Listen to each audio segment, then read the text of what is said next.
I'm sitting here in a studio in Doha. We are in Qatar. We are arguably in the middle, in the heart of the Middle East. Therefore, we are in the heart of Islam. Let me just read something to you from the Holy Book, and I want you to react to that, okay?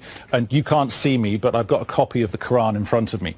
There are parts of a Holy Book that talk about people being persecuted and killed. There are parts of a Holy Book that talk about people all over the world being killed because you are my followers.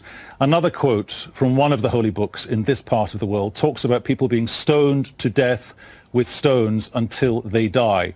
Another part of a holy book that one can read in this part of the world talks about utterly destroying your enemies, spare them not, but slay both man and woman. When you hear those quotes, what do you think that speaks to? I'd ask you why you're reading the Old Testament to me.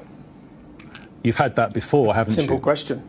So, no, it's a simple question. I'm not stupid. You're sitting quoting verses from the Old Testament, thinking that I'm a moron that would think that's from the Quran. I know the Old Testament and I know the Quran. Can I ask you a question? Have you read the Quran? Yes. You have? Yes. Yeah? So in English, not in Arabic, but in English. In English. Are you free, sitting where you are in Doha, to criticise the Prophet Muhammad? Are you free to do that? Yes, I am. I have had intelligent conversations with my Islamic colleagues on the very same subject. Can someone in Qatar leave Islam? Yes. Is apostasy punishable? You don't have to be Islamic to be in Qatar. You can leave the country, you can come into the country if you are Jewish.